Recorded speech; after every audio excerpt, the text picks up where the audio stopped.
Arroz, de Alejandra Camilla. Hoy es jueves y los jueves almorzamos juntos. Hablamos mucho, o lo que para nosotros es mucho. Ninguno de los dos somos personas que otros consideren conversadoras. A veces hasta almorzamos en silencio. Un silencio cómodo, liviano como el aire del que está hecho y en el que se expresa mejor el sabor de lo que comemos. Algunas otras veces cuando hablamos, las palabras van formando pequeños montículos que lentamente se transforman en montañas. Entre una y otra hacemos silencios largos, valles en los que pensamos como si anduviéramos. Elegimos un restaurante que es una casa antigua en San Telmo. Tiene un patio en el centro, un cuadrado de cielo propio, nubes diferentes todo el tiempo. La conversación con mi padre avanza a un paso tranquilo. De repente, en medio de una frase, él dice, limpiar arroz, y junta las manos haciendo un aro con los dedos y las mueve como si golpeara algo contra el borde de la mesa. Lo que ocurre de repente no es que él diga esas palabras, sino que yo me doy cuenta de que no sé cómo se limpia el arroz. Lo que ocurre de repente es que me doy cuenta de que sé muchas cosas de él así, sin saberlas, apenas intuyéndolas. Sé que mi padre en sus manos debe estar sujetando un manojo de algo que yo no veo. Busco en mi memoria los campos de arroz que vi en Japón e imagino que el manojo debe ser de esa especie de juncos verdes. Deduzco torpemente que el arroz debe ser adherido a las plantas y al sacudirlo debe caer, como frutos muy pequeños o semillas. Viendo los gestos de mi padre puedo llegar al pasado, a Japón o a la historia de mi padre que es la mía. Como los impresionistas, sin buscar los detalles sin la luz, como conozco los árboles de la vereda de mi casa sin saber sus nombres, pero sin poder imaginar mi casa sin ellos. Así converso con mi padre, segura y a tientas. Él dice, por ejemplo, que este país tiene 200 años apenas, un país niño, dice.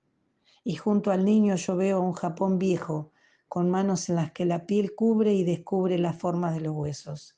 Si él se agarra la cabeza cuando dice que corrían por campos de té, yo sé que pasan aviones por el cielo que no veo y que bombardean. Miramos el menú y elegimos platos que vamos a compartir. Mi padre nunca se acostumbró a comer un solo plato. Fue mi madre la que se acostumbró a preparar varios platos para cada comida. Después hablamos de libros. Él está leyendo Mozart de Kolb y lo lleva consigo a donde vaya. Mi padre siempre lleva un libro y un diccionario con él. A mí, que nací y me crié en la Argentina, me da pereza buscar palabras en el diccionario. A él no. El español de mi padre japonés es más vasto y más correcto que el mío.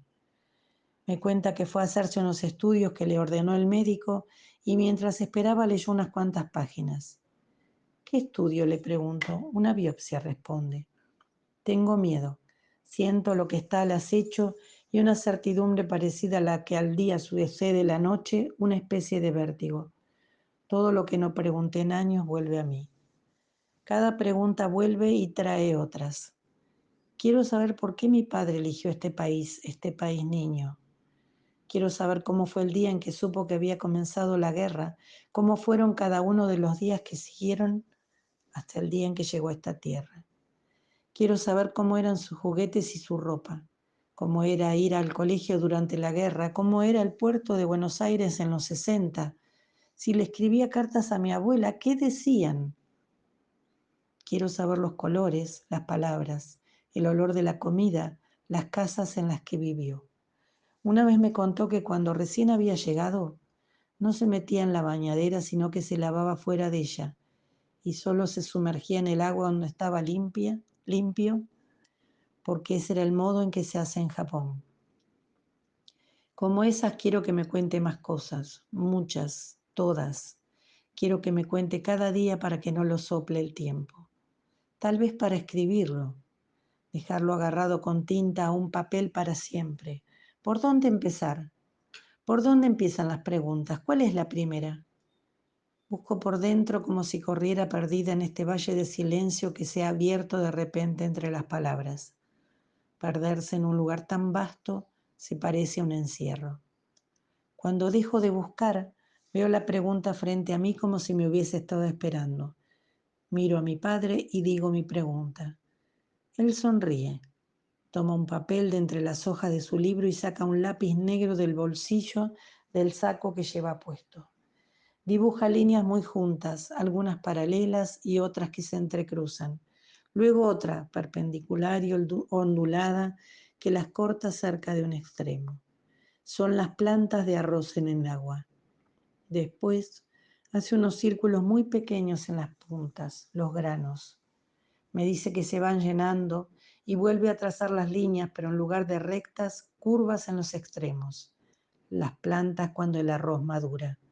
Cuanto más lleno está uno, cuanto más educado es, más humilde, dice. Uno se inclina como la planta de arroz por el peso de los granos. Luego extiende las manos y los brazos y los mueve paralelos al piso. Se colocaban grandes telas sobre el campo, dice. Yo las imagino blancas, ondulándose apenas, como se mueve el agua cuando es mansa. Él vuelve a poner las manos como si agarrara un pequeño atado y lo sacude como hizo antes contra el borde de la mesa. Ahora veo claramente, casi puedo tocar los granos de arroz que se desprenden.